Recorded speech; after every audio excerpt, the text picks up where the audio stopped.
Now, if you've completed one of these online courses or MOOCs before, you're going to be familiar with the kind of activities that are here on the course. But if not, I want to fill you in a little bit on what you will encounter as you take each week. So one of the first things is the video lectures. These are little mini lectures that you can watch, and they introduce some of the core topics and core information that we want to convey each week. Around that, there'll be a number of exercises that we encourage you to do. Some of these will be core activities.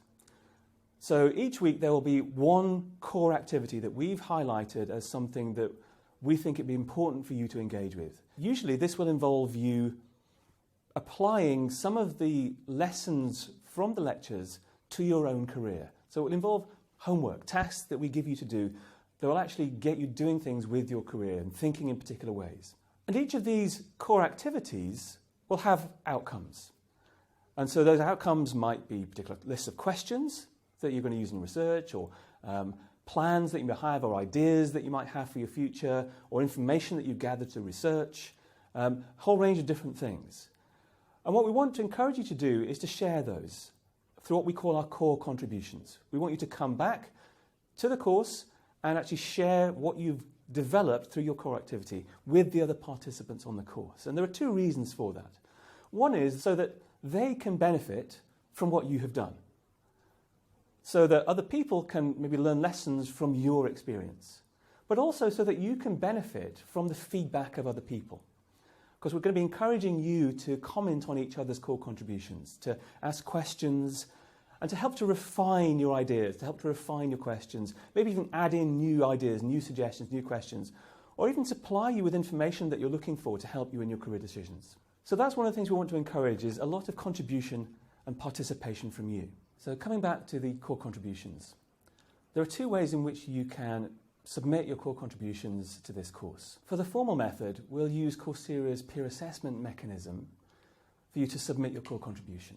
What this involves is answering questions by a certain deadline. So you have to submit your contribution by a particular deadline. Then after that deadline, there'll be another deadline for you to give feedback to other people on their core contributions. The advantage of this system is that you're guaranteed feedback. As long as enough people take part in it, you have to get feedback, because you won't be able to submit and get complete submission unless you give feedback to other people.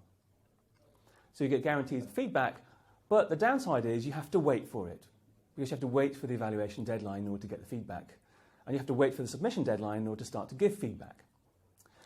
The other advantage, if it's important to you, is that this is the mechanism through which you can get the Coursera Statement of Accomplishment, and I'll talk about that a little bit more in a second. So the informal method for submitting your core contribution is through the discussion forums. The advantage of doing it that way is that you potentially can get more instant feedback, because as soon as you've posted your core contribution, other people can comment on it and ask you questions and advise you and give you information in relation to it. But there's no guarantee that they will, because there's no mechanism to force them to do it. The other advantage is you can submit any time. There are no deadlines in relation to that. So you can do it straight away, but also you can wait until much later on in the course to submit your core contribution. The downside of doing it this way is that you can't necessarily guarantee that you get feedback, but also we can't give you a statement of accomplishment through doing that. Now, just a quick word on statement of accomplishments. This MOOC is very different from a lot of the other MOOCs that are available out there through Coursera. It's not subject specific. It's available to everybody and useful, hopefully, to everybody. So it's not necessarily about testing your knowledge. It's about providing personal benefits to you. The statement of accomplishment isn't necessary. I can't imagine many employers who will be interested in seeing that you've done a statement of accomplishment for a course on your own career and employability. However, we have included this because we think it might be beneficial for some people. You may find that it helps to motivate you to pursue the course, to pursue a statement of accomplishment, to complete the assignments in the way that we've done through the peer assessment framework. And if that will work for you, then feel free to do that. So that's a little bit of an overview of the course itself as a whole. And if you need more help in how to engage with the course and the various different activities, there's comprehensive help pages on the Coursera platform.